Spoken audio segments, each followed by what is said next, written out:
dari kelompok takfiriyin atau kelompok orang-orang yang terkena virus kelompok khawarij, kelompok teroris.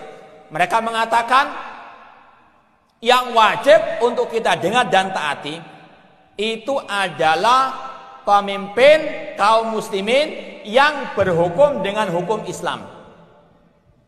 Yang tidak berhukum dengan hukum Islam, ya mungkin mereka mencontohkan seperti negara kita katanya, itu tidak ada kewajiban mendengar dan taat. Ya. Maka tidak ada lagi jawaban bagi kita kecuali sabda Rasulullah SAW. Artinya dalam beragama kita tidak boleh pakai akal-akalan. Ad-dinu laysa bir-ra'i. Agama bukan dengan akal-akalan, namun agama bid-dalil, dengan dalil Al-Quran dan Sunnah Rasulullah SAW. Di antaranya Rasul mengatakan, ya dalam hadis riwayat Bukhari dan Muslim. Nanti sekali lagi silakan lihat dalam kitab Sahih Bukhari, Kitabul Ahkam, dan juga Sahih Muslim, Kitabul Al-Imarah. Rasul SAW bersabda, sayakunu ba'di umara yastannuna bighairi sunnati wa yahduna bighairi hadi. Akan muncul setelahku nanti pemimpin-pemimpin yang tidak berpegang dengan sunnahku, tidak mengikuti petunjukku.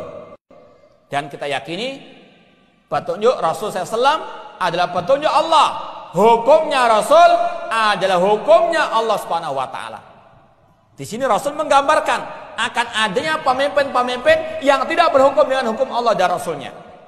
Lebih dahsyat dari itu, Rasul mengatakan wa sayaqumu fihim rijalun qulubum qulubus syayatin fi jusmanil ins. Dan akan muncul di tengah-tengah mereka pemimpin-pemimpin yang berhati setan dalam jasad manusia. Ini ada gambaran yang sangat amat mengerikan. Ya, pemimpin-pemimpin yang berhati setan dalam jasad manusia, pemimpin yang dolim, yang kejam, yang jahat. Ya. Seperti misalnya Hajjaj bin Yusuf. Ya. Pada zaman salaf dahulu ada pemimpin yang sangat dolim. Bahkan setiap hari katanya ya, membunuh dari Bani Umayyah 80 orang. Setiap hari membunuh 80 orang dari Bani Umayyah. Sangat kejam. Bahkan tidak segan-segan ingin menghancurkan Ka'bah. Ya, membunuh para sahabat di Masjidil Haram yang tidak pernah dilakukan oleh kaum musyrikin jahiliyah. Kejam sekali Hajjaj bin Yusuf. Namun tidak ada para ulama yang memberontak ataupun yang mencaci mereka di hadapan umum. Bersabar terhadap pemimpin tersebut.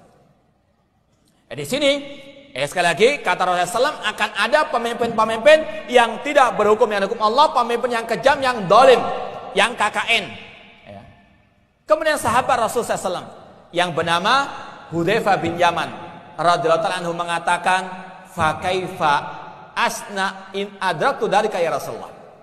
Ya Rasulullah, apa sikapku kalau aku mendapati pemimpin yang dolim tersebut? Ini sikap para sahabat. Ketika menghadapi permasalahan agama seperti ini, tidak langsung berkomentar, tidak langsung mengkritik, namun bertanya kepada ahlul ilmi, fas'alu ala dzikri in kuntum la ta'lamun. Jangan sok komentar, tanya kepada ahlul ilmi. Di situ pada zaman sahabat Rasulullah SAW sebagai maroji, sebagai tempat untuk mereka kembali kepada Rasul dalam masalah agama. Maka apa jawaban Rasulullah SAW? Apakah kaum muslimin disuruh memberontak, mendemonstrasi, mencaci maki, melaknat? Tidak. Namun Rasul mengatakan, istasma' wa tuti'. Tetap engkau mendengar dan taati pemimpin tersebut. Meskipun pemimpin itu tidak berhukum dengan hukum Allah, meskipun pemimpin tersebut zalim, kejam, jahat. Tasma' wa tuti'. Tetap engkau mendengar dan taati. Wa in duriba dhahruka. Meskipun punggungmu dipukul, wa ukhida maluka, meskipun hartamu dirampas. Rasul akhiri dengan tekanan lagi, isma' wa ati, dengar dan taati. Hadis riwayat Bukhari dan Muslim. Ini kalau kita masih mau menjadi pengikut Rasul SAW, meskipun rasanya pahit, namun wal akibatul muttaqin, akibat yang baik bagi yang bertakwa kepada Allah Subhanahu wa taala. Kalau kita ikuti perasaan, ikuti hawa nafsu, tidak akan pernah selesai masalah kepemimpinan. Ada pemimpin nggak cocok, pemimpin nggak cocok, nggak akan ada kecocokan. Namun harus kita tundukkan hawa nafsu dengan sabda Rasul SAW. Rasul mengatakan meskipun kita nggak suka pemimpin tersebut, isma' wa ati, dengar dan taati. Meskipun pemimpin itu tidak berhukum dengan hukum Allah, tidak adil misalnya, tetap kita apa? Wajib mendengar dan taat kepada perintahnya dalam hal yang ma'ruf.